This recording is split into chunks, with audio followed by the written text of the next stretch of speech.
안녕하세요, 비트TV입니다. 자, SBI 홀딩스 비트코인 XRP 혼합 ETF 출시를 예고했습니다. 하지만 승인이 필요하겠죠. 자, 여기서부터는 구독자분들에게만 노출이 되는 영상입니다. 구독, 좋아요 좀 눌러주시고요. SBI 홀딩스 일본 최초로 비트코인과 XRP를 동시에 담는 상장 지수펀드 ETF 출시 계획 발표를 했다. 해당 ETF는 금과 암호화폐를 결합한 복합 상품도 포함이 돼 있다. 한마디로 전통자산과 디지털 자산의 경계를 허무는 시도를 하고 있다. 무너뜨리고 있죠. 제가 얼마 전에 이야기 드렸지만 암호화폐 금융은 전통 금융을 완전히 무시하고 없애고 탄생을 하는 게 아니라 전통 금융과 쎄쎄쎄를 하면서 성장을 할 것이다 라고 이야기를 드렸죠. 저도 처음에는 비트코인을 이해하고 금융 시스템 자체가 완벽히 바뀌겠다, 은행이 사라지겠다, 그냥 다 뒤졌어, 이런 식으로 전통 금융의 사라짐을 예측을 했는데 지금 와서 보니까 그건 무모한 도전이다. 결국 옛 것을 잘 받아들여서 새로운 새 것을 만들 것 같다가 맞는 거겠죠. 좀 특이한 게 비트코인 XRP 혼합 ETF 출시를 한다고 해요. 같은 길을 가고 있다, 같은 무게를 갖고 있다. 결국 요놈 두 개가 살아남을 수밖에 없다. 비트코인은 최초, XRP는 비트코인이 10,000번 정도 업그레이드를 하면 나올 수 있는 코인. 최초인 놈과 업그레이드 버전 두 개를 동시에 ETF 상품으로 묶어서 판매를 하겠다. 굉장한 힌트를 제공하고 있죠. 상징적 의미도 있고. 그런데 자꾸 드는 생각은 왜 이렇게 얘네들은 미 정부와 소송 중에 있는 코인을 좋아할까요? 좀 황당하지 않나요? 저만 이상하게 생각하는 겁니까? 여러분들은 아주 당연하다고 생각을 하십니까? 가장 황당한 일이죠. 실제로 리플은 소송 중에 가장 큰 성장을 했고 소송 중에 가장 큰 확장성을 보였습니다. 말이 안 되잖아요. 솔직히 가장 불안한 도구를 왜 그렇게 걔네들은 좋아할까요? 어쨌든 SBI 홀딩스 그 뒤에 누가 있습니까? 로스 아이들 있잖아요. SBI 홀딩스를 거의 지배하고 있는 금융 세력. 그리고 SBI 홀딩스의 XRP 보유량은 잘 아시겠지만 8.7% 정도 보유하고 있습니다. 과연 XRP 가격 상승이 있음으로써 가장 눈에 띄는 수혜를 받고 있는 기업이 어딘가요? 당연히 SBI 홀딩스겠죠. 누가 눈치를 줍니까? 아니면 핀잔을 줍니까?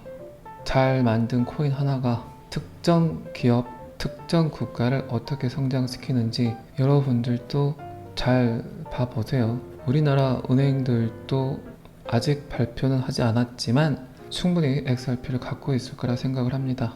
그게 맞을 겁니다. 2년 전이었죠. 거의 한 해 동안 계속해서 XRP는 1억 개, 2천만 개, 5천만 개, 1.5억 개 알 수 없는 지갑으로 이동을 했었고 최근 또 몇 건이 보이더라고요. 대규모 XRP 이동. 저는 그게 모두 다 금융기관, 은행에서 XRP를 가져가는 행위라고 생각을 하고 있습니다. 충분히 준비를 하고 있겠죠. 그리고 미국의 발표에 임박해서 그들은 XRP를 마케팅하게 될 겁니다. 홍보하겠죠. 정부, 비정부, 기관 그리고 민간 기업의 합작품, 거버넌스적 세계관을 가지고 XRP는 쫙쫙 뿌려지게 될 겁니다. 어쨌든 SBI 홀딩스 지금 꽤 짭짤한 수익을 보고 있겠죠. SBI 금융 시스템에서 벌어들이는 거의 몇 배를 XRP를 통해서 벌어들이고 있을 거라 생각을 합니다. 가격이 더 상승을 하게 되면 환장을 하겠죠. 얼마나 좋을까요? SBI 홀딩스, 요시타카 키타오 참 부럽습니다. 일본이란 국가에 막대한 영향력을 끼치고 더 큰 금융 세력으로 성장을 하겠죠. 방금 전에도 말씀드렸지만 성장할 수밖에 없는 이유는 SBI 홀딩스의 뒷배는 잃어버린 아이들이 있다는 거겠죠. 어쨌든 미국의 지령인지 금융 세력들의 지령인 건지 일본에서 먼저 비트코인과 XRP를 혼합한 ETF 출시 계획을 발표했다는 건 비트코인을 앞세우고 살짝 XRP를 끼워 넣은 것처럼 보이겠지만 SBI가 비트코인 가격 오르는 게 좋겠어요? XRP 가격 오르는 게 좋겠어요? 뻔할 뻔짜죠. 비트코인이 주인공일까요? XRP가 주인공일까요? 사람들 보기에는 비트코인이 주인공처럼 보이지만 SBI는 XRP의 가격 상승을 훨씬 더 간절하게 원하고 있겠죠. 자, 이 기사는 여기까지만 보겠습니다. 자, 리플 내셔널 트러스트 뱅크 은행업 신청을 했죠. 요게 승인이 되면 XRP와 RLUSD에 미치는 영향이 무엇일까 궁금하시죠? 요게 지금 리플 은행 면허 승인 리포트 같아요. 자, 이게 승인이 나게 되면 디지털 자산 준비금, 특히 XRP와 RLUSD 스테이블 코인을 관리할 것으로 예측을 한다. 연방 헌장을 통해서 패드와이어 그리고 ACH와 같은 연준의 결제 라인, 그리고 미국에서 사용하는 자동이체 네트워크가 ACH죠. 이곳에서 미국 금융 네트워크에 접근할 수 있는 권한을 확보한다. 결제 과정에서 기존 중개 기관을 우회할 수 있게 되었다. 암호화폐와 전통 금융의 가장 큰 차이점은 굳이 달러를 쌓아놓을 필요가 없다는 거죠. 언제 어떤 놈이 어느 정도의 돈을 보내달라고 찾는다고 찾아올 줄 모르니까 현금을 쌓아놓고 대기를 해야 되지만, 디지털 도구들은 굳이 그럴 필요가 없죠. 스테이블코인도 마찬가지고 XRP도 마찬가지고 그냥 디지털 상에서 숫자 노름만 진행을 하면 되겠죠. 그래서 굳이 연방준비은행 그리고 상업은행 이곳저곳을 연연하면서 현금 확보를 할 필요가 없겠죠. 그게 가장 큰 장점이죠. 그래서 이곳저곳 거치지 않기 때문에 처리 속도가 빠르고 과할 정도의 수수료를 지불할 필요가 없다는 거죠. 기본 아키텍처는 지금까지 사용했던 기존 시스템에서 흔히 발생하는 거래 치안 그리고 수수료를 없애고 빠르고 최종적인 결제를 가능하게 한다. 그래서 사용될 수밖에 없어요. 디지털 커런시는 지금 USDC나 USDT 데이터를 보게 되면 과할 정도의 뉴스들이 쏟아지고 있어요. 너무 과하다, 너무 오바를 한다. 오히려 그런 것들이 제가 보기에는 지금 되게 불안하구나 라고 생각이 들 때가 있어요. 지금 USDT가 특히 더 그런 것 같아요. 테더는 제가 뭐라 그랬습니까? 자폭할 수밖에 없다. 뭐 그게 저만 아는 게 아니고 위키 페이지를 보더라도 누구나 알 수 있는 내용들이 써져 있습니다. 에버그란드 헝다그룹에 잘못 투자했던 USDT, 과연 USDT가 어느 순간 뱅크런이 일어났을 때 걔네들이 뿌린 만큼 달러를 보충할 수 있을 건지 굉장히 의구심이 든다는 보고서는 이곳저곳에서 뿌려지고 있습니다. 그런데도 불구하고 USDT는 계속해서 홍보를 하고 있죠. 자랑을 하고 있죠. 그 자랑이 왠지 더 불안해 보입니다. 그러니까 무슨 말을 하는지 어떤 데이터를 내놓는지에 집중을 하지 마시고 지금 그 회사가 어떤 일을 하고 있는지 그리고 앞으로 어떤 일을 할 건지에 더 집중하는 게 낫겠죠. 지금 RLUSD와 XRP는 무엇을 하고 있습니까? 은행이 되려고 하고 있어요. 그리고 그 승인은 결국 승낙되게 될 것 같습니다. 이 또한 되게 이상한 현상이죠. 서두에도 제가 이야기 드렸지만 미 정부 산업기관 SEC와 소송 중에 있는 회사를 왜 이렇게 인정을 할까요? 왜 이렇게 얘네들의 요구 조건들을 받아들이고 있을까요? 은행 승인, 리플 내셔널 트러스트 은행이라는 이 설립 자체를 못하게 해야 되는 게 맞지 않나요? 승인해주라고 종용하는 리플을 무시해야 되는 거 아닌가요? 왜 이게 뉴스화가 돼서 데이터로 이렇게 써지는 걸까요? 항상 모든 사람들이 아니라고 했던 거에 돈이 있습니다. 그리고 그들은 항상 노라고 이야기를 하죠. 정치인과 똑같죠. 그들이 무슨 말을 하는 거에 귀 기울이지 말고 그들이 어떤 행동을 하는가를 지켜보는 게 맞겠죠.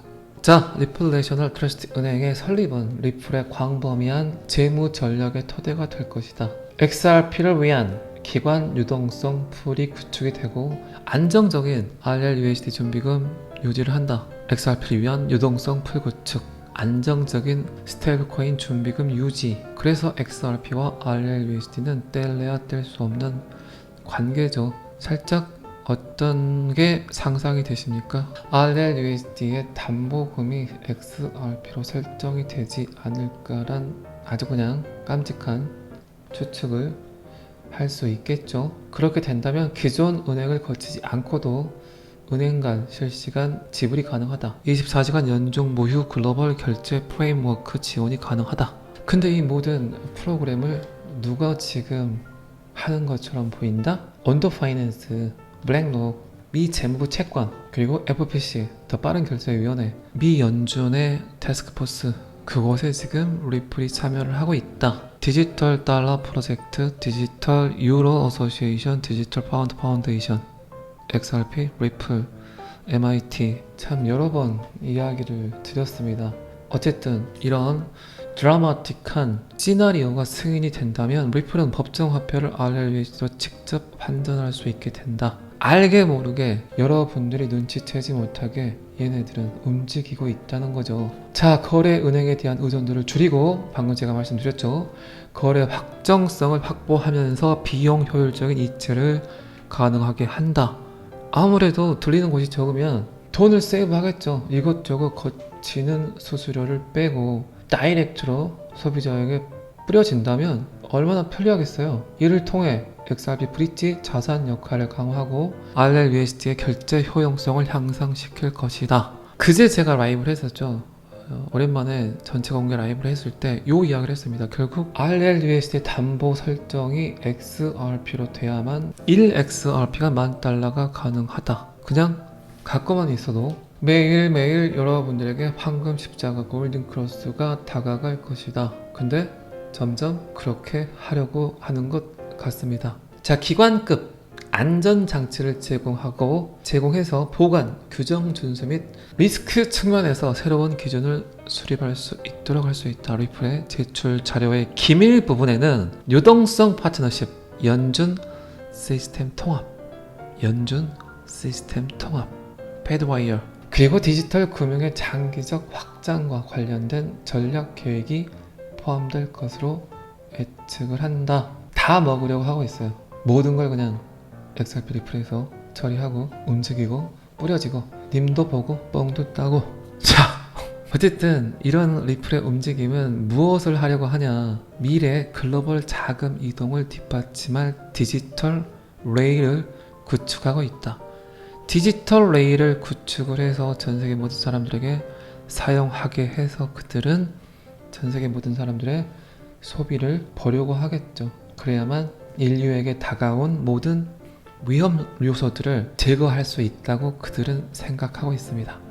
좋게 말해서 전쟁이든 팬데믹이든 그 위험을 대처하기 위해선 전세계 모든 사람들의 소비를 지켜봐야 된다고 이야기를 하지만 결국 통제하겠다는 거죠. 통제. 양떼들 교육을 시키겠다. 개미들은 그냥 우리들이 뿌려놓은 시스템에서 그 틀 안에서 살아야 된다. 이런 싸가지 없는 생각을 하고 있겠죠. 근데 그건 어쩔 수 없는 시대의 변화라고 생각을 합니다. 자, 리플은 결제에 XRP를 사용하고 안정적인 가치 전송의 RLUSD를 사용함으로써 미국 금융 시스템 핵심에 직접 통합된 암호화폐 기반 기관으로서의 운영을 준비하고 있다. 어떻게 떠벌리는가 보지 말고 어떻게 일을 하는가에 집중을 하라. 이러한 방식을 통해서 리플은 기관 금융을 위한 원활한 모델을 제공할 수 있으며 기존 업체에 대한 의존도를 낮추는 동시에 속도, 투명성, 효율성을 허벌나게 겁나게 향상시킬 수 있다. 그냥 구구절절히 다 여러분들께 제가 했던 말들을 하고 있죠. 인정하시죠? 여러분들은 어떤 사람을 신뢰하십니까? 누구를 신뢰하십니까? 그리고 혹시 여러분들 또한 신뢰할 만한 사람입니까?